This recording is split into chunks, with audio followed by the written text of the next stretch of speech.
Lakeisha with What's Next. And I know that traveling can be very stressful.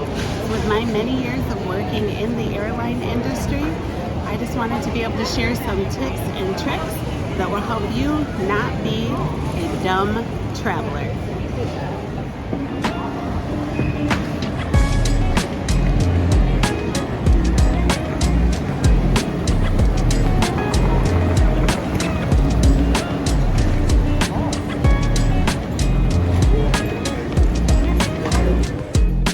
One of the biggest struggles right now in the airport and travel are carry-on bags.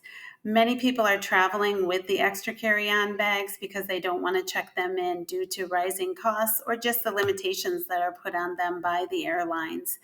Because of that, it's a struggle every single day between gate agents, ticket counter agents, flight crew, and the passengers. So I've spoke to all of the airlines and representatives from each, and I'm bringing you the information that I can provide to help you understand what and what not to do when it comes to carry-ons when you're traveling.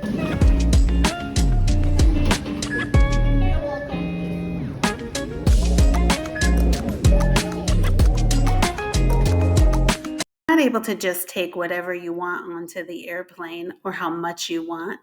You are limited according to the ticket and the airline that you're flying with. Each ticket will determine how many items you're able to have, but it's never more than two, which is one item that's a little larger in the overhead bin, and then a smaller item such as a purse, backpack, laptop bag that goes under the seat in front of you. It's important to understand the ticket that you purchase, and it may not be the same every time you fly. So you want to be informed as to what you're buying before you go on that aircraft so you know how much you can take.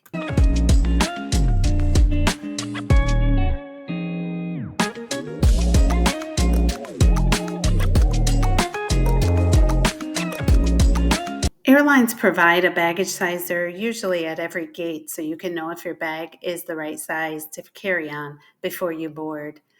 If your bag is in fact larger than normal, or if you have overpacked it, then it's not going to be a carry-on size anymore, even if it was a carry-on size to begin with. You want to keep in mind when you're purchasing a bag that just because it says it's a carry-on size by the company does not mean that the airline allows for that size of bag. Typically, the overhead bags are allowed to be 22 by 14 by 9. That is only the overhead bag. Some bags are just clearly way too big, and there's no sense in attempting to bring those through security or bring them to the gate. You will be denied boarding with those.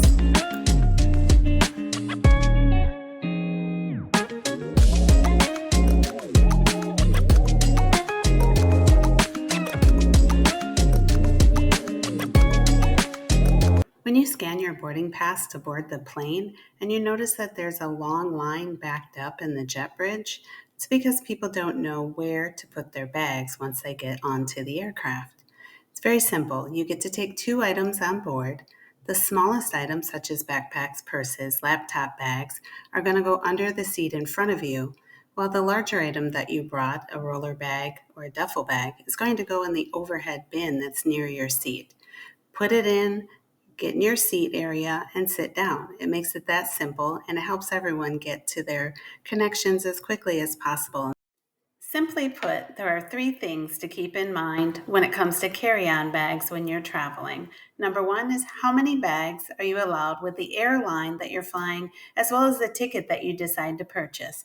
Don't just click through and buy a ticket on your credit card. Make sure you read everything that you're getting so you'll be better informed as to what's offered within that ticket. Number two, how big are you allowed to have those bags? If you're going to purchase a new bag, or if you have an old one at home and you're going to use it as a carry-on, just because it says carry-on on the tag does not make it a carry-on size. Most airlines require that your bag is no larger than 22 by 14 by 9. Number three is, where do the bags go once you get on the aircraft? Well, if you're allowed to take both items on board according to your ticket, the smaller item is going to go under the seat in front of you, and the larger item you're going to quickly put in the overhead bin that's near your seat. Take a look at the other bags that are there to see if it goes flat on its side or if it's upright like a book. And if you're not sure, ask the flight attendants. They'll be happy to help you so that you can get the bag in there and get out of the way for other travelers to pass by.